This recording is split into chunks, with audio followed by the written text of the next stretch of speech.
My son, his name is Yamato, he fell and broke his phone screen, so I have to go to Apple to fix it. And the Apple store is in Shibuya, which is like the most famous place in Tokyo. So I thought I would do a little vlog. So I started off choosing the wrong boots because it's February and it's freezing, but somehow I thought it was okay to wear short boots with my short skirt. And I don't like wearing tights because it makes my legs really itchy. So I'm wearing these boots, which is a huge mistake, but I love them. I've been wearing it forever. It's from Revolve. And the moment I stepped outside, huge regret, like instant regret. But it was too late, so I pretended I was okay. Oh, by the way, let me show you how to correctly ride the train in Tokyo. So you have to wait like this on either side and you have to line up. The first person who gets here is the first person, obviously. And when the people get out, you kind of have to go in the order that you were lining up in. You can't just like rush in there because that's not nice. And I don't know why I filmed this spiky things. Maybe I thought it was cool. And then I got to Shibuya. There's so many people. I don't like Shibuya. I only go when I absolutely have to. And then I realized that it takes 8 minutes to the Apple store and it's already 11, which is my appointment. And in Japan, they're really strict on time. Like most Japanese people would call even if they're like 5 minutes late to their appointment or reservation.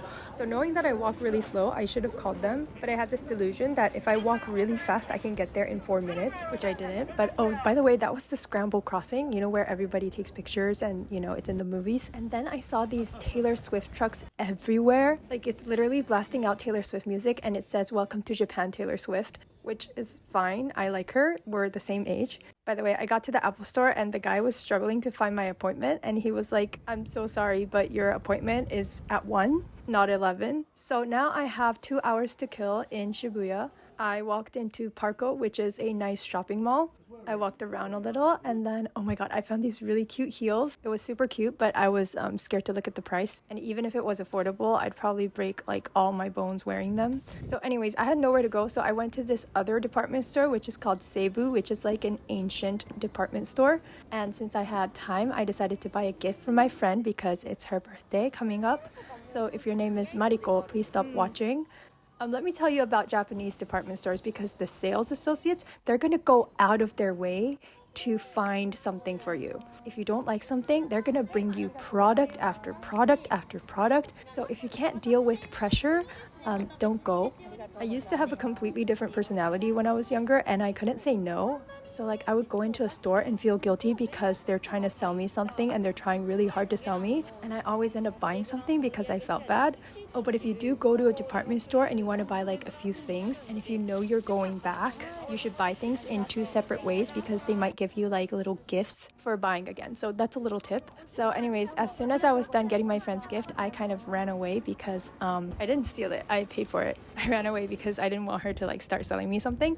But anyways, next I went here because I remember buying clothes here in this building, but this whole building changed to this like anime shop kind of place. And then I realized that the last time I shopped in that building was like 10 years ago. So I kind of wandered around because I didn't know where to go. And here's Taylor Swift again. It says, "Welcome to Japan, Taylor Swift." It's everywhere. And then I found this Korean place and it looked really good. So of course I went in. And I know a lot of people don't like to eat alone in restaurants, but in Japan it's very common. And it's really good to go during lunch because they have this special set just for lunch and you can get a little bit of everything. Whereas for dinner, you have to order like the full dish. So you see, this is the lunch set and this is like the dinner menu. And it's also good to go to upscale restaurants during the lunch hours because most of them have the lunch set and it's so much cheaper than the dinner menu. And the quality is pretty much the same. So that's what a lot of the locals do. I always do it with my friends. We go to upscale restaurants and order their lunch set. Anyways, the only thing I didn't like about this place was the water. It was room temperature and I don't like room temperature water, but that's the only thing I didn't like. The food was exactly like the photo in the menu. I ordered the raw marinated shrimp, kanjan seu, sundubu jjigae, and the rice. It comes with sesame, seaweed, and red caviar, and raw egg. And the shrimp looks like this, and it comes with all these sides, even with a raw marinated crab. By the way, I'm half Korean, so I grew up eating this. I've never actually lived in Korea, or I don't speak Korean, but I'm gonna show you how to eat it, or at least how I eat it. The marinated shrimp was really good. It was a little bit over marinated, but but it's better than under marinated. Anyways, the first rule is to mix the rice. You have to mix everything. You have to mix it so that every flavor goes into each bite. I'm trying to show you how to mix it, but you guys know how to mix, right? Anyways, when you take the head off of the shrimp, don't throw it away. Oh, I took the tail off. But anyways, don't throw the head away because that has all the flavor. And I know there's so many people who are like anti-raw seafood, but this is Japan, okay? This is our culture. I mean, I am in a Korean restaurant, but you know what I mean. Like, if you don't want to eat raw seafood in Japan, that's totally your choice. But let us eat it, okay? This is our food. Oh, by the way, when you eat the marinated crab, you have to make sure you bite it and kind of suck the meat out, because I see some people like pushing it out with their fingers, which is totally fine if there's a lot of meat in there, but you can't get all of it out. So you're wasting like a lot of meat if you don't suck on it. Anyways, I was taking my time to eat this because I had so much time until I had to go back. And surprisingly, this place was pretty empty, so I didn't have to rush. But a lot of Japanese places have a seating time limit during the busy hours. So you might want to check that if you want to have like a nice long dinner. But anyways, this is only 12 o'clock noon, and I did so much more this day, and I know you guys hate part 2s, but I'm gonna have to make a part 2. Oh, and one more thing. When you're eating Korean rice, you have to take the rice, and then you have to dip it in the soup and eat it together, okay? This is a rule. I swear, this is the best way to eat Korean food.